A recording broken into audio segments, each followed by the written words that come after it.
ሲጀመር ስራቸው ከእስላም አንጻር ስህተት ነው። ሲጀመር ስራቸው ከእምነት አንጻር ክልክል ነው። ከዚህ በፊት ተናግሬያለሁ። ይህ የእምነት መለኪያ ሊሆን ቀርቶ አይደለም ያሸነፈ የተሸነፈ ምናምን። ይህ ቦክስ አንዱ ሌላውን የሚጎዳዳበት ነገር ከሆነ ይህ ሐራም ነው በኢስላም።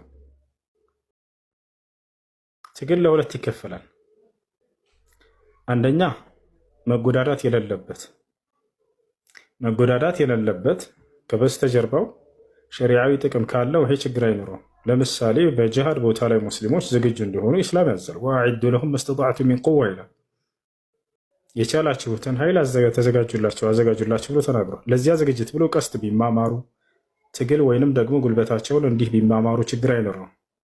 ነገር ግን አንዱ ሌላውን የሚያደማበት፣ የሚያቆስልበት፣ ጥርሱን የሚሸርፍበት፣ ህይወቱን አደጋ ላይ የሚጥልበት የሆነን ነገር ይህ በፍጹም አይፈቀድም። ዑለሞች ተጠይቀው በዚህ ጉዳይ ላይ ሼክ አብዱልዓዚዝ ብን ባዝ፣ ብን ዑተይሚን፣ ሷሊሕ አልፈውዛን እንዳለ ዑለሞች አላህ የሞቱትን ይማራቸው በህይወት ያሉትን ይጠብቃቸው አይቻልም ሐራም ነው ብለው ተናግረዋል። ይህ ኢስላምን አይወክልም ሲጀምር ይህ ስራ። ስለዚህ ከዚህ ነገር ሰዎች ሊወጡ ይገባል። አንዱ ሌላውን አማኝ ሌላውን የሚጎዳበት ይህ አይቻልም። መን ሐመለ ዐለይና ሲላህ ፈለይሰ ሚና አሉ ነብዩ ሰለላሁ ዐለይሂ ወሰለም። በእኛ ላይ ሰይፍን የተሸከመብን ሰው ወይንም የመዘዘብን ሰው ከኛ አይደለም ብሏል። ማንኛውም አላግባብ አንዱ ሌላውን ደሙን የሚያፈስበት ይሄ ነገር በፍጹም የሙስሊም ተግባር አይደለም። ሲጀምር የኢስላም መለኪያ ሊሆን አይችልም ጭራሽ። ማነው አንዱ ኢስላምን አሸነፈ አንዱ ኢስላም ተሸነፈ? ዲን በእንዲህ አይነት ነገር አይለካም። الدين قال الله وقال الرسول وقال الصحابة هم أولو العرفان። ዲን ማለት አላህ እንዲህ አለ መልእክተኛው እንዲህ አሉ። ዲን በእንዲህ አይነት ነገር ላይ የቆመ አይደለም። በአላህ ስብሐነሁ ወተዓላ የቆመ ነው። እሱን ያቆመው ነቢያቶች መስዋዕት የከፈሉበት ነው። ደማቸውን ያፈሰሱበት፣ አጥንታቸው የተሰበረበት፣ ከሀገራቸው የተሳደዱበት፣ ኢብራሂም ወደ እሳት ላይ የተወረወረበት፣ ዩኑስ ወደ አሳ ነባሪ ላይ የተወረወረበት ያ ነው። ዩሱፍ እስር ቤት የተወረወረበት፣ የሕያና ዘከርያ የታረዱበት፣ ነቢ ሰለላሁ ዐለይሂ ወሰለም ከሀገራቸው የተሳደዱበት ትልቅ መስዋዕት የተከፈለበት ነገር ነው። አንድ ወጣት ተነስቶ ሂዶ ደም ስለተፋሰሰ ሂዶ እስልምና በዚህ ሊለካ ይችላል? አይ ሲጀመር ስራቸው እስላምን አይወክልም።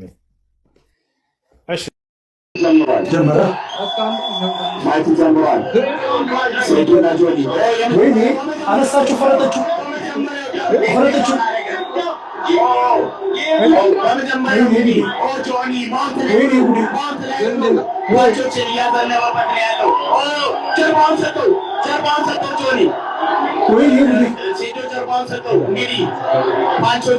ፓንቾችን እያሳረፈበት ነው ያለው። በመጀመሪያ በሰከንዶች ውስጥ እንግዲህ በሰከንዶች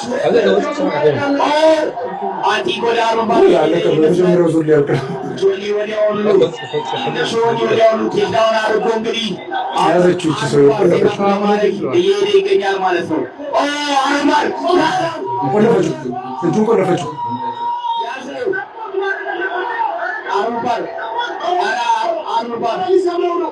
ሊሰብረው ነው። እጅ ምታንተ ኧረ ተሰበረ።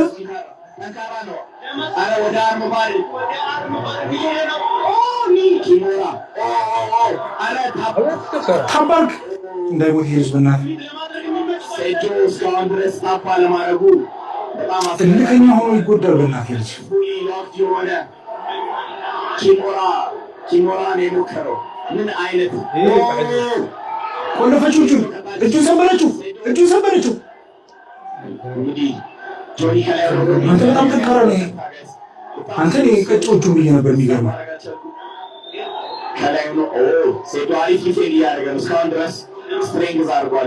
በጣም ጎበዝ ነው። እንደዚህ ከታገለ እኔ እጁን ሰበረው ብዬ ነበር። አንተ በጣም ትችላ። አገኘችው። አረገለበጣት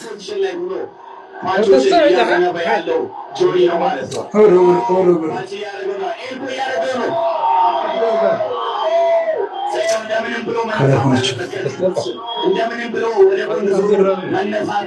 መነሳት አለበት። አሁን ድጋሚ እጁን አታክ እያደረገው ነው። እጁን ለመስበር ነው እንግዲህ እንዳይሰብሩ በእናትህ እጁን ተሰበረ አይደል? ሰበረች እጁን። ጆኒ በመጀመሪያው ዙር አሸንፏል። እንግዲህ ምንም እድል አልሰጠውም ለሴዶ ወዲያውኑ ቀጣይ ብዙዎቹን የምታኮራበት ትልቅ መድረክ ደግሞ ይኖራል። እሱን እናሳያለን። እስቲ ምትለምናል።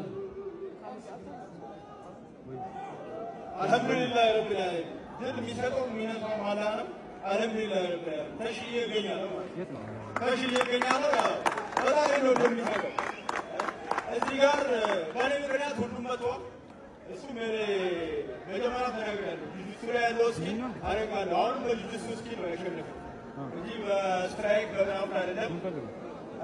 ራሴን በግራፕሊንግ አፕዴት አደርጋለሁ። ኔክስት ማች ስታካ እዚህ ኢትዮጵያ ውስጥ ሳይሆን ሌላ ሀገር ዱባይ እጠብቃለሁ ማለት ነው። ቴንክ ዩ ሴዶ ከልብ አድርገን እናመሰግናለን። ሴዶ የደገፈልን ሳሬን ፈርኒቸር ከልብ አድርገን በድጋሚ እናመሰግናለን። ቴንክ ዩ ሴዶ ወርዳለን ወንድም ማለት Ladies and gentlemen, thank you for coming to ETFC2. ለጆቢ አጎራ ሪል ስቴት ሞምባሳ ደርሶ መልስ ይሄ መልእክት ለሞጣ ቀራኒዮ ነው። ሞጣ ቀራኒዮ እረፍ። ብዙ ጊዜ ነግሬያለሁ። እኔ አሜሪካ ለመምጣት 2 ሳምንት ነው የቀረኝ። አሜሪካ እዛው ሎስ አንጀለስ አርፋለሁ። ያለበት መጥቼ ሳኮ ነው ማድረግ። ስለዚህ እረፍ። የምታደርገው ነገር ምንም ጥሩ አይደለም። በቃ አንተ ጤነኛ አይደለም እኮ አንተ ጤነኛ እኮ አይደለም። ጤና ብትመረመር ጥሩ ነው፣ የተሻለ ነው። ዝም ብለህ ከአፍህ የሚወጣ ነገር ማንን ይጎዳል፣ ማንን ያስቀይማል ብለህ ማሰብ አለብህ። ዝም ብለህ አትበጥረቅ። የሰውን ላይፍ አትንካ፣ የሰውን ህይወት አትንካ። እኔ 2 ሳምንት ጊዜ ነው የቀረኝ አሜሪካ ሎስ አንጀለስ አርፋለሁ። ለዩኤፍሲ ውድድር ልመጣ ነው። እዛ ልመለመል ለአማተር፣ ከዛ በኋላ ወደ ዋናው ገባለሁ። መጀመሪያ ግን እኔ ሎስ አንጀለስ እንዳረፍኩ አንተ ጋር ነው የምመጣው። ብታርፍ ይሻላል። እረፍ። እኔ ሳኮ አድርጋለሁ። እረፍ። ትልቅ ሰው ነህ። እንደ እድሜ ሁን። እረፍ።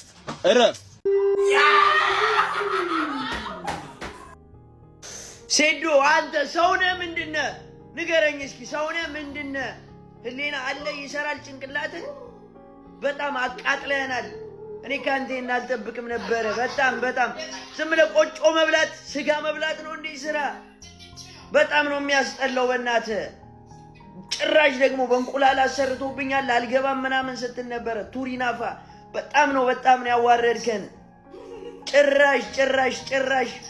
ጭራሽ በመጀመሪያ ዙር አንተ እንደ ንቃተ ህሊና ኢንዶሚን ትሆናለህ። ሴዶ ከፋይቱ በኋላ አንድ አስገራሚ የሆነ ንግግር ተናግሯል። በርካታ ሰዎችንም የገዛች ንግግር ተናግሯል። ምንድን ነው ያለው? እድልን የሚሰጠው ፈጣሪ ነው፣ አላህ ያለው ሆነዋል። እንግዲህ ይሄ ከፈጣሪ ነው የሚል ነገር ተናግሯል። ለቀጣይ ራሴን አብዴት አድርጌ በዱባይ እንገናኛለን የሚል መልእክትም ለጆን አስተላልፎለታልና በርካታ ወንድሞች ወደዋታል። ብዙ ሰዎችም እየተቀባበሉት ይገኛልና ጥሩ ነውና እኔ በጣም ደስ የሚል ንግግር የተናገረው እውነት ነው። እድልን የሚሰጠው አላህ ነውና አንዳንዴ ነገሮች ይቀያየራሉና ከላይ የታዘዘ ነገር ነውና በዚህ ማመን ትልቅ ነገር ነው። ኢንሻአላህ ሴዶ ለቀጣይ ሻሽለት ትመጣለህ። የተሻለ ነገሮች ያለብህን ክፍተት ዛሬ ያገኛቸው ክፍተቶች አሉ። በተለይ ይሄ ጁጁ የሚባለው ስፖርት ዘርፍ አንተ አስፈላጊ ነው። በዛ ስለሆነ የተሸነፍክ የሚል ነገርም ጭምር ተናግሯል ማለት ነው። በዛ ዘርፍ እኔ ብዙ ማራለው አይነት ነገር ነውና ስለዚህ ያንንም ጭምር አንተ አስተካክላ በቀጣይ ደግሞ እንደምታሸንፍ አንጠራጠረው። ግዴታ ደግሞ አንድ